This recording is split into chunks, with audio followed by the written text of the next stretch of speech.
Ooh, what's going on, guys? It's Horse Beef here, and I'm bringing you another tier list video today. I'm going to be covering the mythical fighters of the UFC, and I'm not going to explain to you how a tier list works, so let's just get right into it, man. Third round, Yoel Romero. I'm putting him right in S tier. All but one of his finishes within the UFC came in the third round.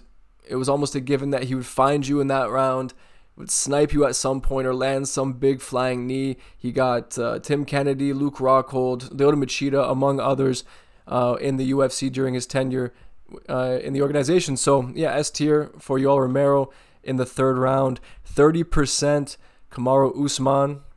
Now, I believe that this meme was born when he fought Emil Meek, won the fight, boring lay and pray decision, and then busted out the 30% line. Now, maybe, just maybe, this is the reason why he lost against Leon those couple of times, because maybe he was fighting at more towards like 80 to 90% rather than 30. Maybe if he stuck at that 30 range, he would have won. So I guess I'm gonna put him in C tier because he did dominate someone who claims to be a Viking in Emil Meek. Bald Volkanovski. Oh man. Once he shaved his head, it's like Volkanovski just reached a new level. He even started fighting with a different style as well, right? More hands down, flowy style rather than hands up, and with big focus on the boxing. He would look for more sniper-like shots and slipping off the center line and fighting like a CKB fighter. So once this version of Volk came in, that is when the title charge was well and truly his and his alone. There was no competition for him. Every competitor around his weight felt the wrath of Bald Volkanovski. Bald Volkanovski even put on one of the most dominant performances of all time against one of the best fighters of all time in Max Holloway. I know Bald Volk did fall prey to Ilia Topuria. Then again, that wasn't exactly Bald Volk. That was Old Man Volk. So it's different. As far as I'm concerned, man, Bald Volk's only losses are against Islam Makhachev, and there ain't too much shame in that. So I'm going to put Bald Volk in S tier. Maybe he gets knocked down just because he did take some losses, right, as Bald Volk. But not prime Bald Volk. Right up there, man. Maybe down here. Nah, up there. Bleeding Nate Diaz. It just takes a little blood, right? A little cut above the eyebrow where that scar tissue is.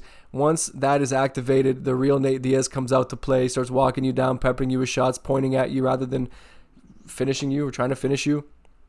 But this is when the real Nate Diaz comes out, and it's hit or miss, right? He can get beat up and bleed to the point where the doctor has to step in and stop it, like against Masvidal, or you can cut him open and then he'll laugh it off, walk you down like he did against McGregor.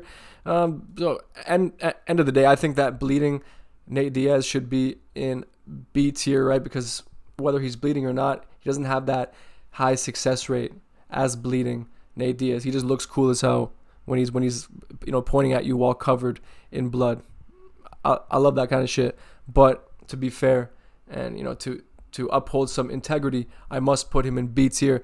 El Kukui, I don't know what you would call a mythical Tony Ferguson, but whatever this version of Tony Ferguson is, like 12 fight win streak Tony Ferguson, this version of him before he lost his soul to Justin Gaethje was a terrifying individual. So you know what? I'm going to put Tony Ferguson up here. I'm going to put Bald Volk at A just because he has tasted some defeat. This version, this El Kukui didn't show up against Justin Gaethje, right? Or maybe Justin Gaethje killed El Kukui. I'm not too sure. But that 12-fight win streak while Tony Ferguson was prime Tony Ferguson, terrifying individual. So I'm going to stick him in S tier. Then we get into full camp Chad Mendes. Now, apparently, Chad Mendes had knowledge of being the backup fighter for Conor McGregor versus Jose Aldo when he did step in to face him. So, I don't know. Full camp Mendes might be a bit of a myth rather than a mythical fighter. It might just be a myth, right? So I'm going to put it down in D tier because even after that Conor McGregor fight, he had a couple of full camps against guys like Volkanovski and Frankie Edgar, right? Lost those by finish. So I don't know. Maybe full camp Mendes isn't as much of a beast as we may think. You know what I'm saying? Fifth round, Robbie Lawler. This is where the absolute murderer comes into play. He's covered in blood, walks you down, swinging wildly. He has the bloodlust. There's just something about that fifth round where even if Robbie Lawler is at his breaking point, the mentality is just too powerful. and would just turn Robbie Lawler from this nice, stand-up individual into this bloodthirsty killer who wants nothing more than to remove your head from your body. And I love this version of Robbie Lawler. I'm gonna put him in A tier. I think him at A tier. If he got more finishes in that 5th round, right, then I would have definitely put him in S tier. But he sealed the fight against Carlos Condit on the scorecards in that 5th round by just walking forward with reckless abandon and swinging wildly. And he got the finish against Rory McDonald in the 5th round of a fight that he was losing, of course. So I don't know. Not sure if he deserves to go lower here, but I'm going to put him in A tier because 5th round Robbie Lawler is just too cool. You know, he's too cool. He's too badass. Just walks forward swinging, and I love that shit. So I'm putting him in A tier. Motivated McGregor. I'm just going to put him right in S tier because, yeah, Conor McGregor before the money was an all-timer, 100%. So I'm just going to stick him right in S tier. It doesn't really take much to explain that. You could also call him Karate Stance Conor McGregor. Either one, I consider them both to be the same thing. While Conor McGregor was motivated, he also had that karate stance. So same thing as far as I'm concerned, but S tier for motivated McGregor. Mentally undefeated O'Malley. Now, I'm not a huge fan of this one because it's just a cope. He did lose that fight fair and square against Chito Vera.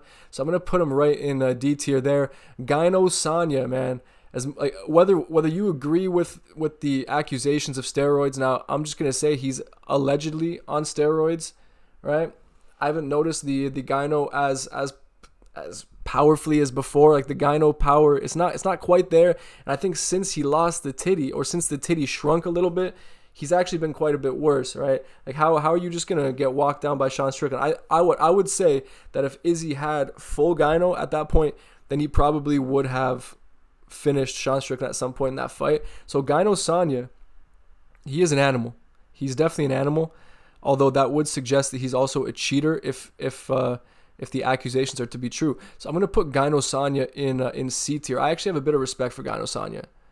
Because how are you going to walk into a cage with a female breast growing and somehow get away with it? Like I honestly don't understand it, but I'm going to put him in C tier just to be fair to Gyno Sanya there. One eye Michael Bisping. I mean, he got his eye knocked out, proceeded to go and win a championship belt. If that's not an achievement, I don't know what is. So I'm going to put that in S tier. And the man who took his eye will also be on this list. So get ready for that one coming up pretty soon.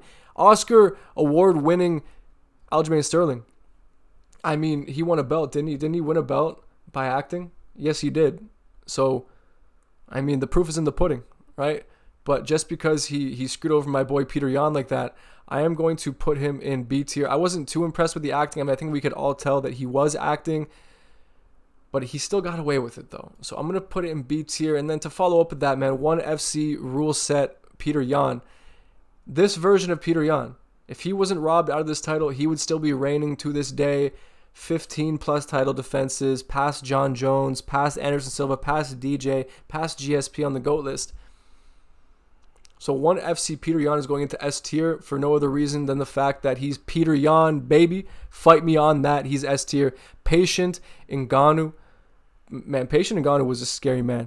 In that second fight with Stipe Miocic, I think everyone was expecting a similar result. He comes out measured, not swinging, with reckless abandon, defends takedowns, and then cleanly finishes Stipe Miocic with well-measured shots, with great shot selection.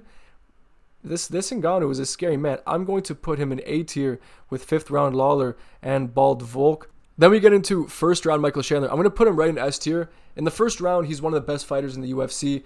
He won the first against Gaethje. He won the first against Oliveira, right? Hurt them both in those first rounds. Won the first against Poirier, hurt him. I think he had landed a headbutt, which led to him having that much dominance over Poirier in that first round too, which rocked him. Did get dropped in that first round. Actually, he might have lost. Honestly, I'm not too sure. But as far as I'm concerned, he had Poirier against the fence, landing bombs against him for the majority of that first round. So I think he beat him in that round too. Knocked out Hooker in the first round. Knocked out Ferguson in the second round and actually got beat in the first by Ferguson, and that wasn't even El Kukui Ferguson. So maybe this 1st round Chandler should actually be docked some points. I'm going to put 1st round Chandler in A tier because old man Tony Ferguson took that 1st round off him. So right then and there, you lose that 100% record of winning the 1st round. So there you go. A tier for you. Racially motivated Drew Dober. I mean, he has a 100% success rate, doesn't he, against racial minorities. So It's got to be S tier. I'm not going to get too much more into that one there. Points to the ground, aka like last 10 seconds, Max Holloway. I'm just going to put him in S tier just because it's the coolest thing ever. And now that he has that last second knockout over Gaethje, can we ever deny that this is one of the coolest things that any fighter has ever done? No, we can't. I've spoken about it before. I'm not going to get more into it. It's cool. It's S tier the way I see it, man. And then we get into Uberim. Now, we only got a short stint of Uberim in the UFC, right? That performance against Brock Lesnar. I mean, once he got off that horse meat and fish beef diet, suddenly he started losing fights. So could that be associated with the fact that he was Uberim at the time and on copious amounts of horse meat? Yes. But we didn't get we don't have a huge sample size of Uberim, right? But he did beat up Brock Lesnar and finish him with that body kick. I'm going to put Uberim in A tier. Sober Paulo Costa, I mean, even when he's sober, Paulo Costa is sort of a letdown and a disappointment of a fighter, if I'm being completely real. So I'm going to put sober Paulo Costa. I'm actually going to put him below Gano Sanya. I'm going to put him below Gano Sanya because Gano Sanya beat him. I think this is when Gano Sanya was born, wasn't it? So to counteract the secret juice, Izzy gives himself a tit. I think it's fair. C-level Kane, who could beat this guy? He showed the effects of not being at sea level against Verdum, I believe it was. I think Verdum even predicted that he would gas, and then he did end up gassing, which is pretty crazy. But sea-level Kane was an unstoppable force. Although I'm going to put him in A tier. Salon quality Dustin Poirier. Once he grew the hair out and started looking like a little handsome, had that glow up there, he started to piece guys up at lightweight. And I'm biased as hell because I love me some Dustin Poirier. So I'm going to put this version of Poirier in A tier. TRT Belfort right into S tier. He took a man's eye. He finished Luke Rockhold with a wheel kick. He knocked out Dan Henderson with a head kick. And he almost beat John Jones. Actually got very close to snapping his arm. So in theory, besides Matt Hamill, this man has actually gotten the closest out of anyone in history, besides those who, of course, were robbed against him, like Dominic Reyes and Gustafsson. The closest to finishing John Jones was actually TRT Belfort. He almost finished one of the GOATs. So I'm going to put TRT Belfort in S tier. It goes without saying, man. This version of him was terrifying. Terrifying. A freak of absolute science, man. Atheist Roy McDonald. Now, this man was an animal. He looked like the second coming of GSP. Great striking, great grappling. The next thing you know, he finds Jesus. He loses the killer instinct, starts losing fights, goes to Bellator. You know what, man? Atheist Roy McDonald was such a beast. I'm going to put him right in A tier. I think there's no other place to put him. He was an animal. If you didn't watch Roy McDonald's run in the UFC, then you missed out on one hell of a bloodbath, just beating up everyone put in front of him. Dominated Tyron Woodley, dominated Nate Diaz, brought him to Suplex City, as a matter of fact. So yeah, A tier I think is absolutely deserved right there. 2-nostril Duplessis. He became champion. He has 5-round cardio now. He's absolutely jacked. And now he has 2 nostrils to go along with all of those factors. I can actually see him reigning for quite a bit at middleweight for whatever reason. I don't know why. He just seems like such a tough nut to crack. And now that he has 2 nostrils at his disposal, Duplessis. I think 2-nostril Duplessis is at least worthy of A tier, but I'm going to put him in S tier personally. Bangkok ready Khalil Roundtree. Now, we haven't seen this version against super high level competition. Yeah, we saw him against Anthony Smith, and he beat the hell out of him. And those, like the sound of those leg kicks, right? The Muay Thai combinations, the way that he digs those hooks and then finishes off with the leg kicks as well. He's just such a Muay Thai aficionado, and he probably is one of the more adept Muay Thai practitioners in the UFC. And since he went to Bangkok and came back, he's just been a different animal. But now he's tested positive for banned substances. Obviously, it's, as of right now, is it a matter of tainted supplements? We don't really know, but I have to dock him some points for that because, as you guys know, I'm not a huge fan of cheats. But I'm not going to put him down here with Gano Sanya because there's no confirmation of that, and he did not grow a tit. right? Adesanya has a tit. But Bangkok ready, Khalil Roundtree, B tier at the very least. Dad, Donald Cerrone. Man has a child and all of a sudden decides he wants to go on another potential title run up until he, of course, ran into Tony Ferguson. But this version of Donald Cerrone was just inspirational to watch, right? This second run for Cerrone in his career in his mid-30s. It was beautiful to witness. I was happy to be there. And yeah, watching him hold his child and kissing his child after those victories, especially that one against Alexander Hernandez. I won't forget it, man. So I'm going to put this version of Cerrone in A tier. And Dragon Energy Colby Covington. The issue with Dragon Energy Colby Covington is we only really saw an old Masvidal fall victim to this version of Colby, but the comedic value of it bumps him up. And I love me some Donald Trump. And I do love me some Colby Covington, if I'm being honest, as long as he stops bitching out and actually takes a fight. So I'm going to put him in B tier. And that actually concludes this tier list of mythical fighters in the UFC. Now, let me know in the comment section what you think about the tier list, any ideas you might have for future videos, if I left out any mythical fighters, if you think I ranked these certain mythical fighters unfairly, and you think I'm a casual as a result, definitely let me know in the comment section below. And anyway, guys, I appreciate you watching, and I'll see you on the next one.